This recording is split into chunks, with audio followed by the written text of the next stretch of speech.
ಭಾವಗಳ ಬೇಸಣಿಗೆ ಬೇಸೋ ಮಾಯಾವಿ ನೀನು, ನಿನ್ನುಸಿರ ಧ್ಯಾನಿಸುವ ತೀರ ಸಾಮಾನ್ಯ ನಾನು. ಆಕಾಶದಲ್ಲಿ ನೀ ದೀಪವಾದೆ, ಈರುಳಾಗಿ ನಾನು ನಿನಗಾಗಿ ಕಾದೆ. ಈ ಮೌನಕ್ಕೀಗ ಮಾಧುರ್ಯವಾದೆ, ಹೊರತಾಗಿ ನಿನ್ನ ನಾ ಖಾಲಿಯಾದೆ.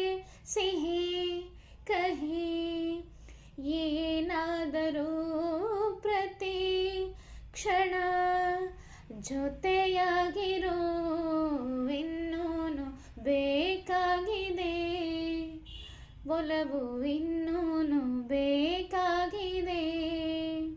ಸೋಕಿ ನಿನ್ನ ಮೌನ ತಂಗಾಳಿನು ಹಾಡಾಗಿದೆ, ಇನ್ನೂನು ಹೇಳೋದಿದೆ ನನಗೆ, ಇನ್ನೂನು ಕೇಳೋದಿದೆ.